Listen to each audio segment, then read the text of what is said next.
I'm joined now by Adam Klasfeld from All Rise News. Adam, there is a major story that just broke that has to do with the DOJ taking a very quiet step to be able to protect someone like Donald Trump as far as the Epstein files are concerned. Can you explain what they're trying to do right now?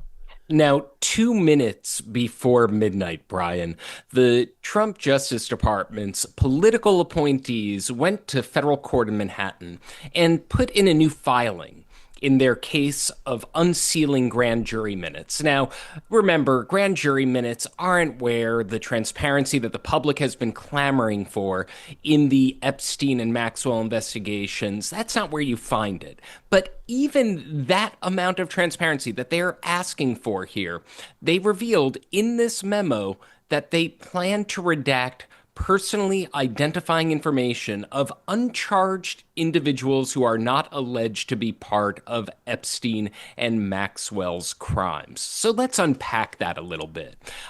Personally identifying information, a name is personally identifying information. One can say one's business is personally identifying information. Does the owner of Mar-a-Lago identify the person who Right. is the subject of any part of a grand jury investigation? Of course. So if they actually win the unsealing of grand jury records, and there are strong legal constraints preventing that, this is Trump's Justice Department. And again, I'll go into this a little bit more later. The political appointees in Trump's Justice Department saying that if we win, if we meet this standard, our plan is to redact all this stuff. Isn't that completely antithetical to everything that the Trump administration officials, Dan Bongino, Kash Patel, Alina Habba, Pam Bondi, all said that they wanted to do by releasing the Epstein list? I mean, the Epstein list is everybody other than Epstein and Maxwell. These are the people that were the clients of the people who were trafficking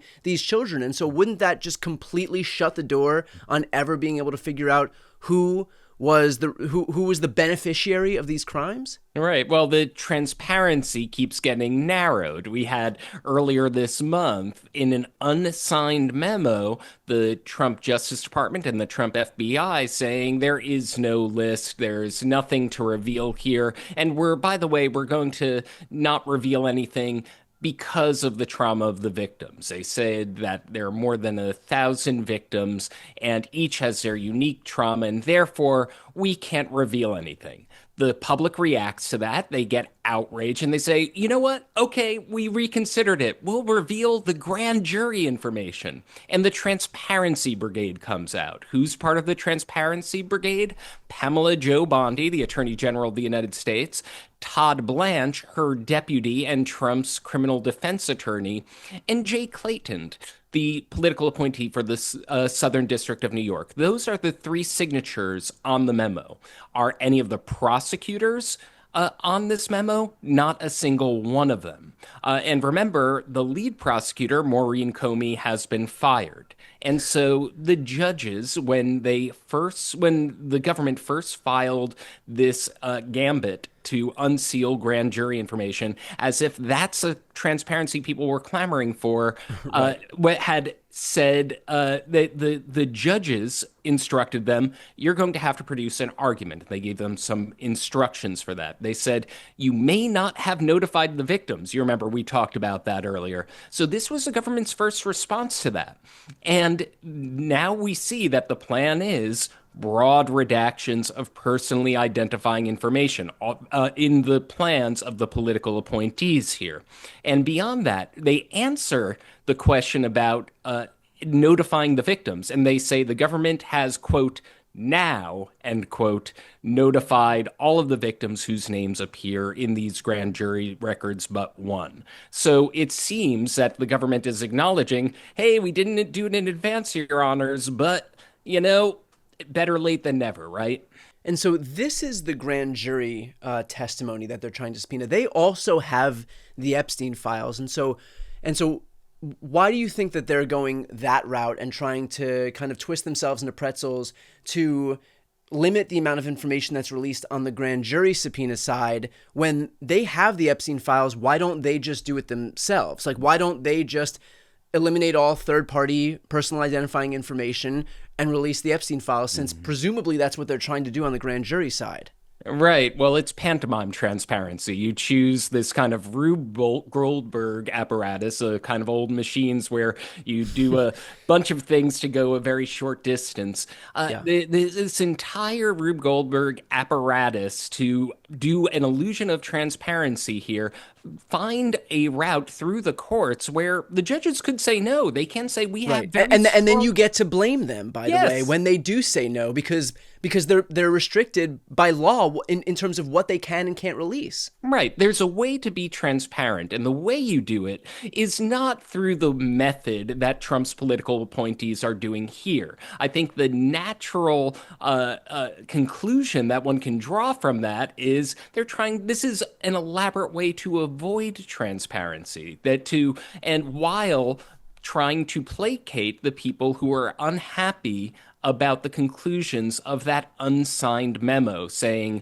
nothing to see here. Now, in terms of the grand jury testimony itself, that's already going to be severely limited, because that only has to do with the testimony that revolves around Ghislaine Maxwell and Jeffrey Epstein. Those are the only people that prosecutors sought convictions on. So already unto itself, like in a vacuum, there's probably not that much third-party information in there, because that information would be found in the full Epstein files, as opposed to the 5%, which is grand jury testimony, which focuses solely on trying to gain convictions for those two individual people. Absolutely. And another piece of information that came out in the government's memo is that there are essentially two witnesses, right? Which is not unusual in the grand jury. You have someone summarizing what the evidence shows.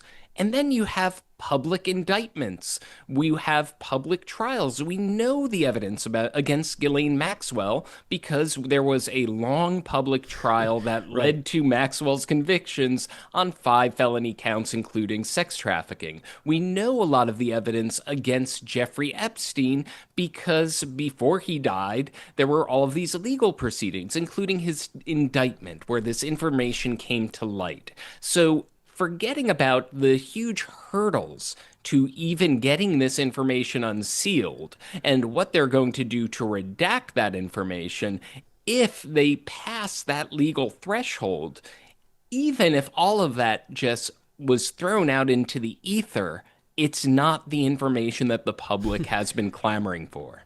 Right. So they're trying to give us what we weren't asking for, and then within that limited amount of material that they're deigning to allow us to see, which by the way likely won't even be released, because there's again rules that permit the release certain information at the hands of these judges, and they can't do what they can't do. But even within that small amount of limited information, they're still trying to redact information that might accidentally incriminate somebody, like, oh, I don't know, Donald Trump himself. Right. It is then diminishing returns by definition. Right. They're choosing something that is difficult to release, and then if they release it, it'll be full of black lines. That's transparency from Trump's political appointees. Well, what we are getting some transparency on, however, is the details of Donald Trump and Jeffrey Epstein's own sordid past from Trump himself. Famously, yesterday, he came out and said that the reason that he broke it off with Jeffrey Epstein, the reason that their relationship disintegrated, is because not the obvious reason, which would be have something to do with the behavior and actions of a famed pedophile, but rather because Jeffrey Epstein committed the cardinal sin, as far as Trump was concerned, of poaching his employees from Mar-a-Lago. One of those employees was Virginia Giuffre, who, of course, was a victim of Jeffrey Epstein, who apparently worked in the spa at Mar-a-Lago when she was a minor and was poached by Jeffrey Epstein, who then abused and trafficked her. You covered this in All Rise News. Can you give an update here in terms of the timeline that doesn't exactly seem to be working out as far as we know? Right. So the upshot is Trump's story doesn't add up.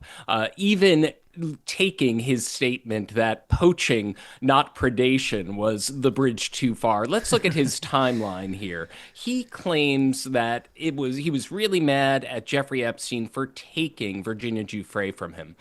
we know from her own deposition in the case that she brought against Ghislaine Maxwell that she worked at Mar-a-Lago in 2000. She said she checked against Mar-a-Lago records to confirm that timeline.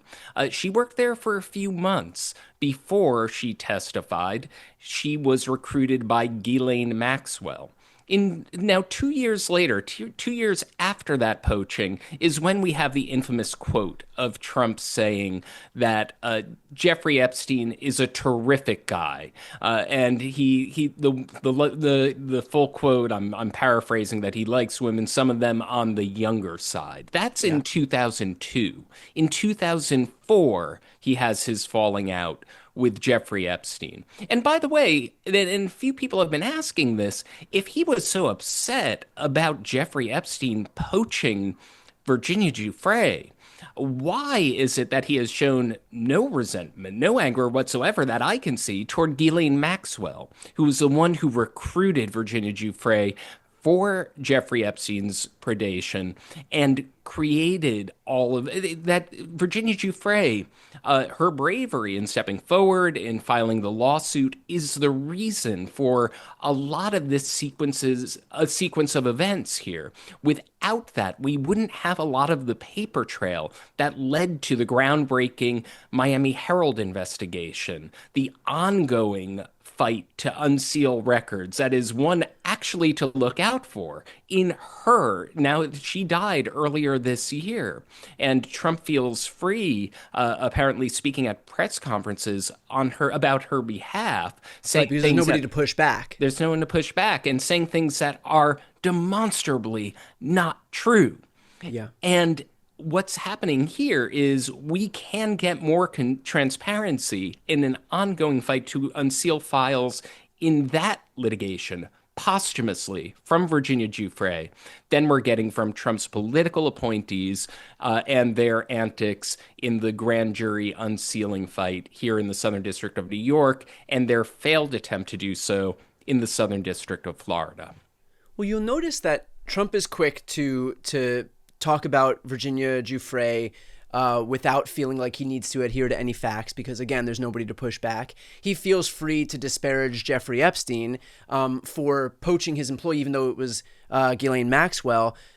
But tell me if you think I'm off base here, but might it stand to reason that the reason that Trump is only focused on disparaging the dead people and kind of absolving the living people of any and all responsibilities because Ghislaine Maxwell still has information that could hurt Donald Trump, and she's alive to be able to push back. And so he has every incentive in the world to not upset her and not throw her under the bus because he knows that he kind of needs to keep her happy. I mean, I see why everyone would turn there, because why does he wish her well? Why does he express anger at Jeffrey Epstein for poaching his employee when Right? He reserves the righteous indignation for the people who are dead and can't push back. Exactly. There's a pattern at play here, and that it's that the people who can potentially push back get a visit from his former criminal defense attorney, now number two in the Justice Department, and now she's being presented as this real source of information, not the many gigabytes of information that were described in that FBI and DOJ memo. It's really interesting here. There's so much Epstein news and so much of it, it's very hard to break through. But I really recently interviewed Ron Wyden, the top Democrat on the Senate Finance Committee. And he has been pushing an investigation into Epstein's finances. And he recently released information suggesting more than 1.5 billion with a B suspicious transactions from Epstein's account involving thousands of transactions. Now, what is more reliable? The financial data that goes into Epstein's financial empire that has never been fully understood? Or is it this 5-time convicted child predator, Ghislaine Maxwell, who is utterly reliant on Trump's Justice Department and his former criminal defense attorney to say for her to be released from a 20-year sentence? I know my conclusions about what could be more reliable, the financial record, the public record, or is it her word? And by the way, Ghislaine Maxwell also was charged with 2 counts of perjury that did not go to trial only because the prosecutor said they did not want to put the victims through it once again. Right. Well, look, Adam, you have been doing excellent reporting in this space, and I appreciate your time today. For everybody who's watching right now, to support Adam's work, please make sure to subscribe and sign up for All Rise News. I'm going to put the link right here on the screen and also in the post description of this video.